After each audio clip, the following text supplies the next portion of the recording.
Hi, it's Cara and I'm going to be giving you my Booktubeathon wrap-up. Woo, yay! So I read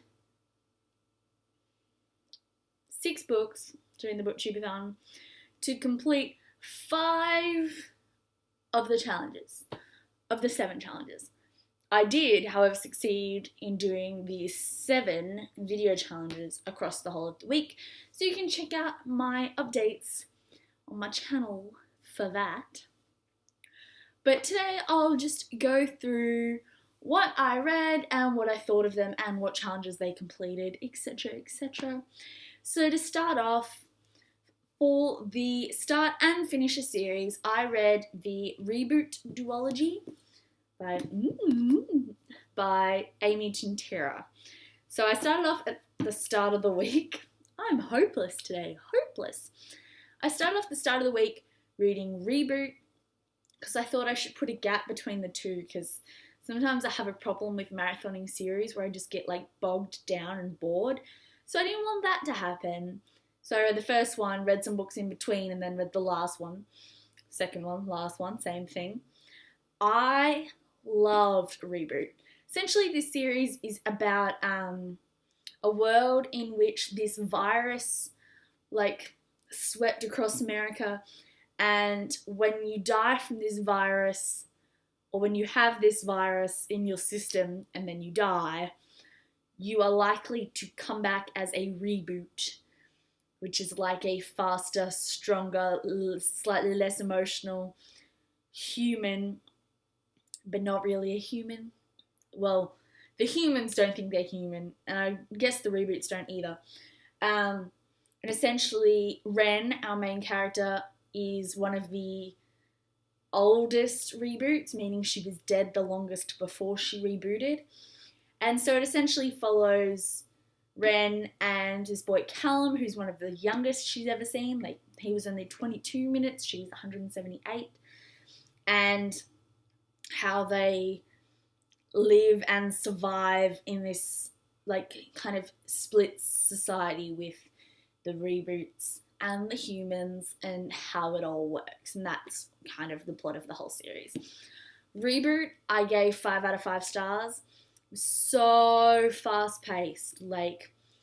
I would just skim through the pages. I didn't understand where they were disappearing.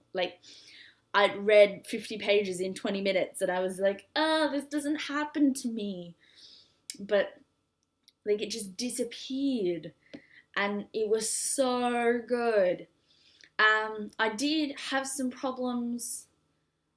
I don't know, they weren't big problems, but the writing style's not my favourite kind of writing style, but I guess it added really well to the speed. It kept it going fast. And of course, as always, dystopians are kind of a love-hate thing for me, especially when we got to Rebel, because I have this thing where I love the first book in a dystopian series when you're setting up the world. As soon as we get to the revolution stage, I lose a bit of interest. So I still gave Rebel, I think I gave it 4 out of 5 or 5 out of 5. I think I gave it 5 out of 5, but it was more like a 4.75 for Rebel. Just because I lose interest once the revolution is starting, unless you have really strong characters. That's why I didn't like Mockingjay. I liked Allegiant, but only because I really liked Triss. But yeah, so Rebel had a few issues with me that Reboot didn't have. That was the main one, and then also it had a dual perspective, which I think it pulled off pretty well, but always kind of sits funny with me. You have to really have a different voice for your character for me to really love a dual perspective. I didn't feel there was that much of a difference between the voices of Ren and Callum. But both were really good. This was a very solid duology, and I'm glad that they didn't try and drag it out to a trilogy. It was really good, just these 2. Then the next challenge I completed was the Read a Book Someone Else Picked Out For You challenge, and I read The Quiet American by Graham Greene. Oh, the writing's small, let me bring it closer to you. This was recommended to me by my friend Jesse, and it's one of his favourite books. It's a classic. And like most classics, I think I gave it 4 out of 5 stars because the end really worked for me. Ooh, I just got a message. So yeah, this I really liked, but I didn't connect with any of the characters well. And I felt like it's very short. It's a very short book. It's only 200 pages or so. Maybe not even 200 pages. Yeah, it's like 180 pages. But it felt like a lot of build up and then a quick action. And I would have preferred more in the action at the end than in the long, slow build up. But it was okay. So essentially this follows a reporter in Vietnam in leading up to the Vietnam War, so in the like early 50s, and his American friend who is part of a group trying to dissuade communism in Saigon and around Vietnam. And so he's organising bombings and things to try and secretly put away communism, I guess. I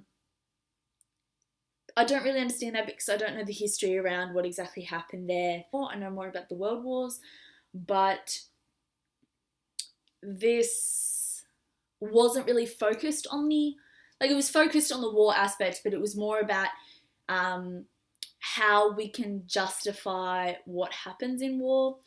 So it talked a lot about how the reporter was very cold, but he valued human life, whereas the American, who was young and very innocent, didn't understand the value of human lives very well, though he was very vibrant and considered himself I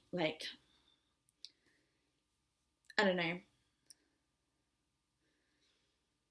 It's kind of explained through relationships and things, but it's difficult to explain, as are a lot of classics.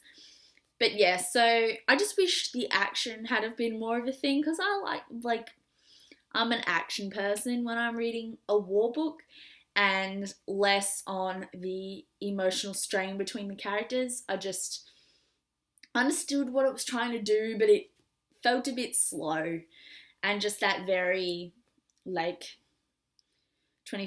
century American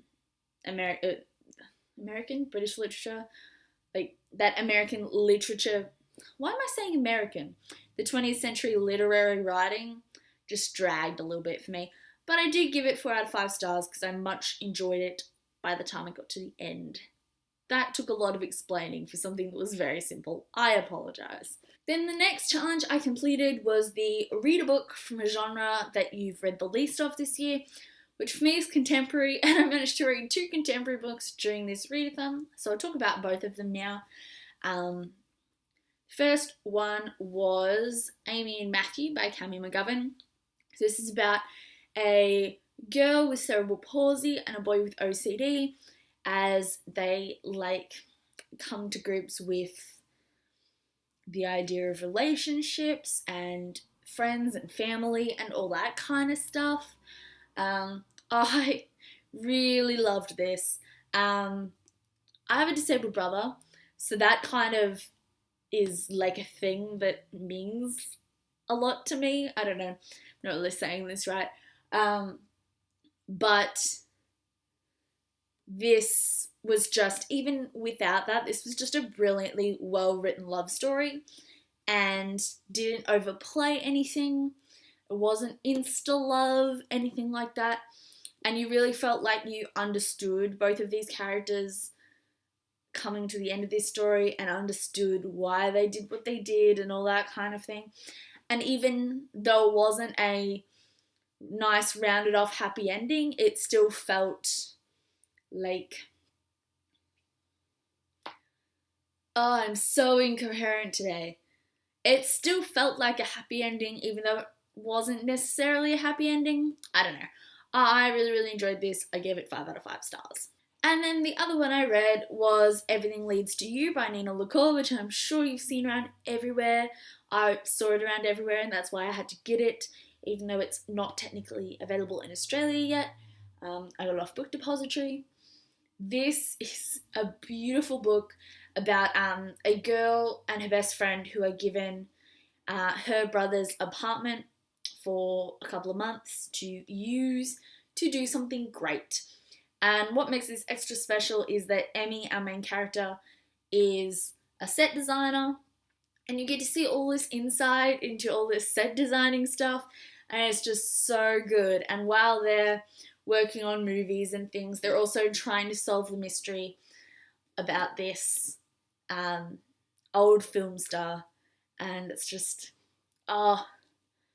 so good. Everyone should read this book because it's adorably pretty, like adorable, but also really wonderful. I flew through this and it was so good. And then finally, the last challenge I finished was, well, actually 2 challenges, but both with 1 book, and that was read a book with red on the cover and read a book to movie adaptation. I didn't read a book to movie adaptation, I read a TV to book adaptation, and that was Deadly Heat by Richard Castle, and I also watched some of the first season of Castle, which was a rewatch for me. This book was so good. I gave it 4 out of 5 stars, but that's only because I find the exposition at the start to set up like the characters and stuff. This is the 5th book in the series, and it made it a bit corny at the start, especially about things like trying to catch me up to speed on things that I shouldn't have forgotten from the last book, whereas other things that I did forget weren't really explained that well. So I found that a little bit corny and cheesy at the start, but once we really got into the like crux of the novel, the mystery and the crime, I really enjoyed it. I find these books to be hilarious with their inside jokes to the series, and just, I do have this secret fantasy though, not fantasy, like headcanon, that these are written by James Patterson, even though, you know, James Patterson doesn't really write many of his own books, and I just have this thing that he must be writing this. But if anyone knows who actually does write these, please tell me, because I'm so curious, like crazy curious. Let's be honest, it's not Nathan Fillion, no matter what they try and tell me. But if you like mystery novels but were concerned to check these out because of like the TV show, often like TV or movie to book adaptations are really dodgy, these are not crazy dodgy. You just have to get over, essentially it reads just like an episode of Castle, but you just need to get over the name changes, really, because otherwise it's practically exactly the same. And really worth reading because they're quite well written. So this was what I read over the course of the Booktube-a-thon. I didn't complete my goal. I got halfway through my 7th book, which would have finished me off for the last 2 challenges, which was to read a book with pictures and read 7 books. But I did have a pretty busy week, so I was okay with that. I'm just happy I got these done, to be honest, especially seeing as I read like 800 pages yesterday. 800 pages! That's insane, me. How'd you do that? I want to have that skill when I'm trying to read textbooks, which is what I'm going to be doing all day today, because I did not do any of that last week during the Booktube-a-thon where I should have been. So I'm going to go do that now, after I finish editing these videos. So this was my this was my wrap up, the things I read, and I'm really happy about this. And I hope you did well on your Booktube-a-thon and completed your goals and all of that stuff. And losing. And let me know how you went down below, etc, etc. I'll be back in a couple of days with another video. I've got some tags I want to do and an informative video I want to talk to you about. So I will see you soon.